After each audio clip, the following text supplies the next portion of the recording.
O'zini adolat va taraqqiyot homiysi deb bong uradigan davlatlarning elitalaridan tashkil topgan Epstein ro'yxati bu zamonaviy dunyoning asl qiyofasini ko'rsatgan haqiqiy oynadir. Bu oynada faqat bir moliyachining jinoyati emas, balki hokimiyat, pul va nufuz o'rtasidagi xatarli yaqinlik aks etadi. Demokratiya, inson huquqlari va shaffoflik haqida dunyoga bong urayotgan muhit ichida shunday mojaro yuzaga kelishi tasodif emas, balki bu tizimli jinoyatlar mavjudligining belgisidir. Dunyo hamjamiyati Epstein ro'yxatida ne mashhur ismlarni ko'rmadi deysiz. Epstein ro'yxati e'lon qilinguniga qadar pedofil Epsteinning o'zi ham bir necha marta voyaga yetmagan bolalarni jinsiy zo'rlash ayblari bilan ayblangan bo'lsa-da, u osonlikcha jazodan qutulib qolayotgan shaxslardan edi. Keyinchalik unga nisbatan qo'llanilayotgan choralardan jamiyatning norozi kayfiyati kuchayganidan so'ng 2019-yilda yangi ayblovlar bilan yana hibsga olinadi. Ammo sud jarayonini ko'rishga ulgurmay, u qamoqxonada shubhali holatda vafot etadi. Rasmiy xulosaga ko'ra, bu o'z joniga qasd qilish deyildi. Ammo bu holat ko'plab savollarni ochiq qoldirdi. Dunyo hamjamiyat pedofil Epsteinning vafot etganiga ishonqiramayotganini izhor etishni allaqachon boshlab yuborgan edi. O'zbekistonning Epsteinlari. Biz barcha elitalarga pedofil degan tamg'a bosishdan yiroqmiz. Gap elita haqida emas, gap qonunning kimga qanday ishlashi haqida. Davlat ustiga rahbar bo'lib kelayotgan har bir shaxs borki, u doim qonun hamma uchun barobar. Qonun oldida shoh ham bir, gado ham bir. Hamma narsa inson qadri uchun degan ulug'vor va'dalar bilan rahbarlikka keladi. Ammo bu shiorlar qanday ishlayapti? O'zbekistonimiz qonunlari yurtimizdagi pedofil Epsteinlar uchun qanday ishlayotganini ko'rib chiqamiz.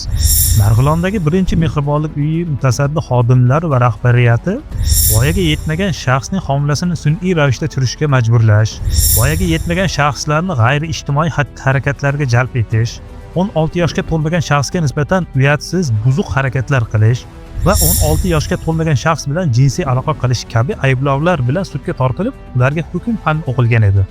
Lekin ming afsuslar bo'lsinki, ushbu mehribonlik uyidagi qizlarning xaridorlari yetimxonaga mahalliy hokimiyat nomidan homiylik qilib kelayotgan shaxslar bo'lgan. Mehribonlik uyi mutasaddilar ushbu qo'shtirnoq ichidagi homiylar uchun minnatdorchilik sifatida voyaga yetmagan qizlarni tortib qolishgan.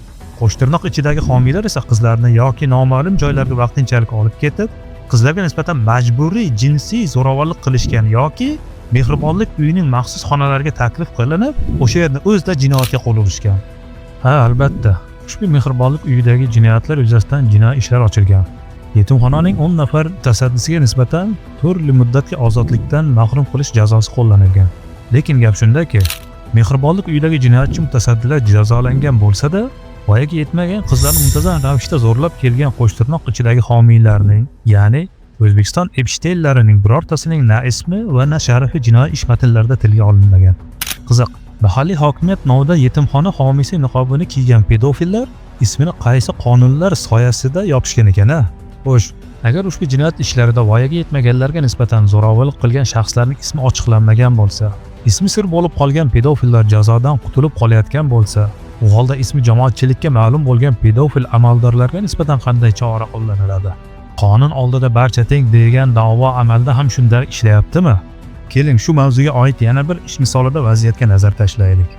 Xorazm viloyatida sodir bo'lgan holat nafaqat ayrim mansabdor shaxslarning axloqiy mas'uliyati, balki davlat tizimidagi ma'naviy muhit qay darajaga tushib qolgani haqida ham jiddiy savollarni o'rtaga tashladi.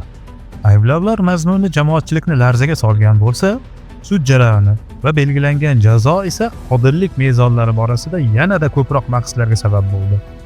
Xorazm viloyatida viloyat adliya boshqarmasi boshlig'i Oybek Masharipov va Yangiariq tumani favqulodda vaziyatlar bo'lim rahbari Anvar Kuryazov 15-17 yoshlardagi mehribonlik uyining voyaga yetmagan tarbiyalanuvchilari bilan uzoq va qariyb 1 yil davomida tahdid ostida ruhiy va jismoniy bosimlar bilan jinsiy aloqa qilishga majbur qilingani ustidan jinoiy ish ochilgan edi.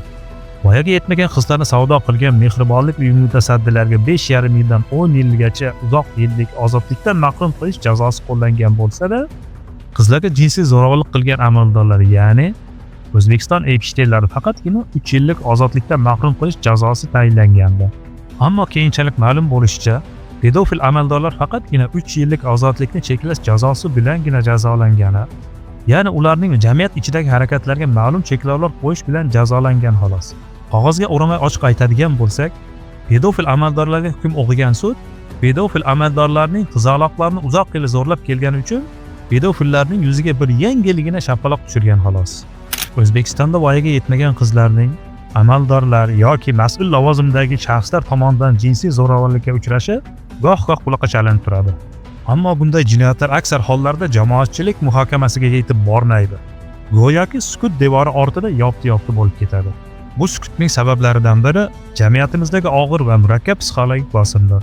Ko'plab ota-onalar farzandiga nisbatan sodir etilgan bunday fojiani oshkor qilishdan qo'rqishadi. Ular omma e'tiboriga tushgan xabar qizining kelajakda oila qurishiga, jamiyatdagi obro'siga salbiy ta'sir ko'rsatishdan xavotir olishadi. Natijada jinoyatchi emas, jabrlanuvchi uyaladi. Aybdor emas, aybsiz sukut saqlashga majbur bo'ladi. Eng achinarlisi, ushbu jinoyatda, ya'ni O'zbekiston epishtellar ro'yxatida tarbiya va himoya uchun mas'ul bo'lgan shaxslar, maktab direktorlari, yetimxona mutasaddilari yoki homiy niqobi ostidagi ayrim mahalliy amaldorlar, huquqni himoya qilish kerak bo'lgan ichki ishlar xodimlarining ham nomi tilga olinadi. Bolani asrash kerak bo'lgan qo'llar uning taqdiriga tahdid solayotgani haqidagi har qanday xabar jamiyat uchun o'ta og'ir uyatli zarbadir.